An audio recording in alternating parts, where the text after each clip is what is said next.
Shalom, selamat hari Minggu, selamat beribadah kepada kita semua dimanapun kita beribadah. Kita bersyukur kepada Tuhan atas anugerah dan berkat-Nya yang memungkinkan, memampukan kita boleh beribadah bersama-sama dan belajar firman Tuhan. Hari ini kita belajar firman Tuhan yang diambil di dalam Maliaki pasal yang pertama ayat yang ke-6. Maliaki pasal yang pertama ayat yang ke-6, dan saya akan bacakan di sini dalam terjemahan bahasa Indonesia. Pencemaran korban-korban. Seorang anak menghormati bapaknya, dan seorang hamba menghormati tuannya. Jika aku ini Bapa, di manakah hormat yang kepadaku itu? Jika aku ini Tuan, di manakah takut yang kepadaku itu? Firman Tuhan semesta alam kepada kamu, hai para imam yang menghina namaku. Tetapi kamu berkata, dengan cara bagaimanakah kami menghina namamu? Demikian pembacaan firman Tuhan. Saudara yang dikasihi oleh Tuhan, tema kita bulan ini berkenan di mata Tuhan. Dan secara khusus minggu ini subtema kita kasih, hormat, dan taat kepada Tuhan. Saudara yang dikasihi oleh Tuhan, kasih, hormat, dan taat kepada Tuhan merupakan keinginan dan kerinduan Tuhan untuk kita lakukan sebagai orang percaya. Saudara, apabila keinginan dan kerinduan Tuhan ini kita lakukan, pasti hal ini berkenan di mata Tuhan.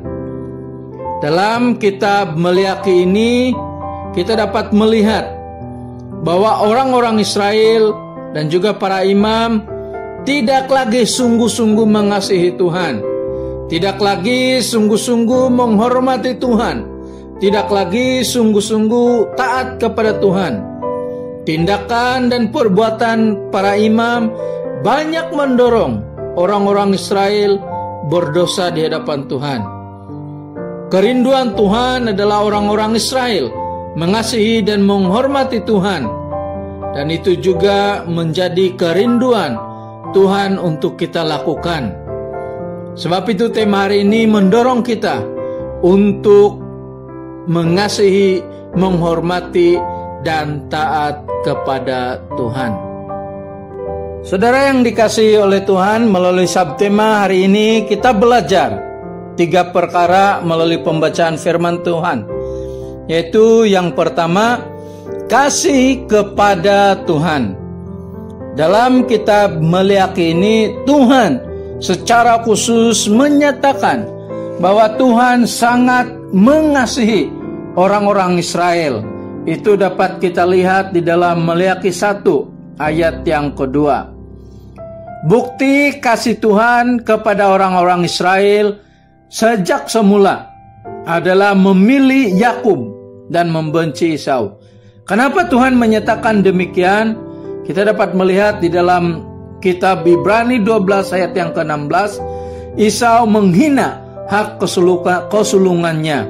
Itu bermaksud Esau tidak menghargai hal-hal rohani. Kasih Tuhan kepada bangsa Israel tidak pernah berhenti.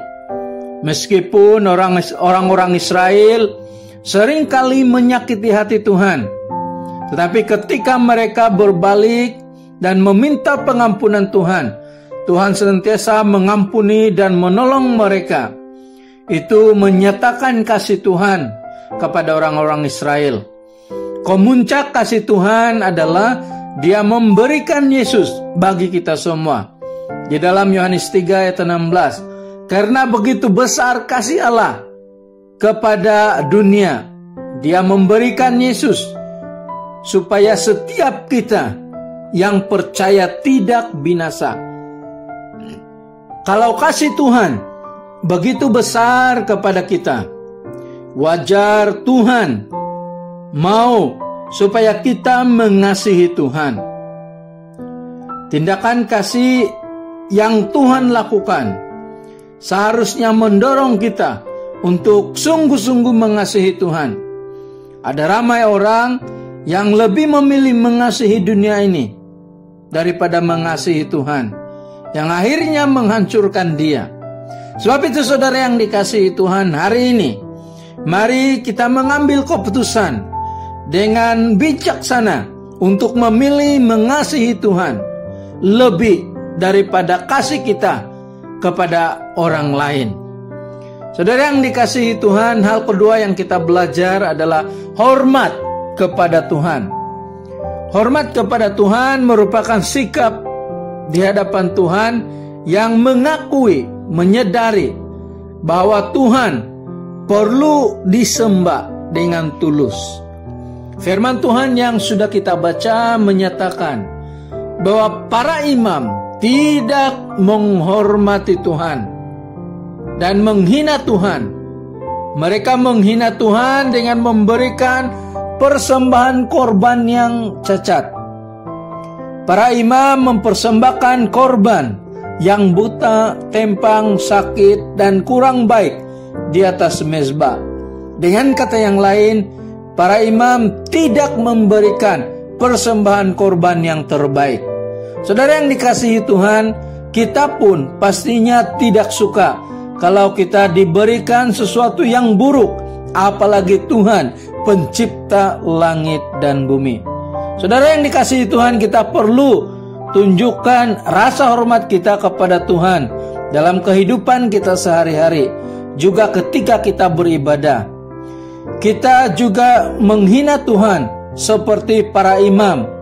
Kalau ketika kita beribadah hanya sibuk bercerita, sibuk balas message di telepon dan sebagainya. Kita juga menghina Tuhan kalau pemberian kita kepada Tuhan sangat sedikit berbanding berkat yang banyak yang kita terima. Bila bukan yang terbaik yang kita persembahkan kepada Tuhan, maka kita sedang menghina Tuhan. Hal yang ketiga yang kita boleh belajar adalah taat kepada Tuhan. Saudara yang dikasihi oleh Tuhan, taat kepada Tuhan bermaksud mendengar dan melakukan apa yang Tuhan perintahkan. Para imam tidak taat kepada Tuhan dengan cara memberikan persembahan korban yang tidak berkenan kepada Tuhan, meskipun mereka tahu bahwa itu adalah salah. Dalam Imamat 2 ayat 1, apabila seseorang hendak mempersembahkan persembahan berupa korban sajian kepada Tuhan, hendaklah persembahan itu tepung yang terbaik. Maksudnya di sini firman Tuhan ini menyatakan bahwa Tuhan mau persembahan yang terbaik diberikan kepadanya. Tetapi para imam di dalam kitab Meliaki ini memberikan persembahan yang tidak baik, dan itu menunjukkan ketidaktaatan mereka kepada Tuhan. Saudara yang dikasihi Tuhan, kita juga perlu taat kepada Tuhan, melakukan apa yang Tuhan perintahkan dan kehendaki sesuai dengan firman Tuhan. Mari kita menjadi anak-anak Tuhan yang taat kepada perintah Tuhan. Kita tahu kita terbatas, kita selalu gagal taat kepada perintah Tuhan. Contohnya mungkin kita gagal bertekun di dalam doa. Kita gagal bertekun membaca Alkitab. Kita gagal di dalam beribadah kepada Tuhan. Dan banyak lagi. Tetapi kita sentiasa berusaha untuk terus beribadah taat di dalam perintah Tuhan, sesuai dengan pimpinan Tuhan. Saudara yang dikasihi oleh Tuhan, ada satu cerita. Ada seorang pemuda yang sangat mencintai kekasihnya. Satu masa dia berkata kepada ibunya bahwa dia akan mati dan dia akan memberikan jantungnya kepada taman wanitanya, di mana pada waktu itu taman wanitanya sedang sakit tanat dan memerlukan pemindahan jantung. 3 minggu kemudian si lelaki meninggal dunia karena salah satu darah di otaknya terputus. Lalu jantungnya diberikan kepada kekasihnya, sehingga itu menyelamatkan kekasihnya. Saudara yang dikasihi Tuhan, bila kita bercakap mengenai kasih, salah satu maksudnya adalah kita memberikan hidup kita kepada orang lain, supaya orang lain juga boleh menikmati kehidupan, seperti yang dilakukan oleh pemuda ini, memberikan jantungnya kepada kekasihnya. Saudara yang dikasihi Tuhan, kita juga perlu memberikan yang terbaik dalam hidup kita.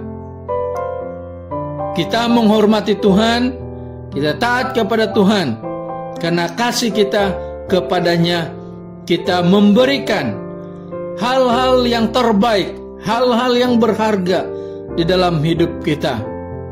Saudara yang dikasihi oleh Tuhan, marilah kita mengasihi Tuhan, menghormati dan taat kepada Tuhan, sebab memang inilah yang patut kita lakukan, karena kita sudah diselamatkan oleh anugerah Tuhan melalui Yesus Kristus. Tuhan memberkati. Amin. Mari kita berdoa untuk firman Tuhan yang sudah kita dengar dan pelajari. Bapa di sorga, terima kasih atas firman-Mu yang mengajar kami bahwa kami perlu dan patut mengasihi Tuhan, menghormati Tuhan, dan taat kepada perintah Tuhan. Terima kasih Tuhan, berikan kami kekuatan untuk melakukannya.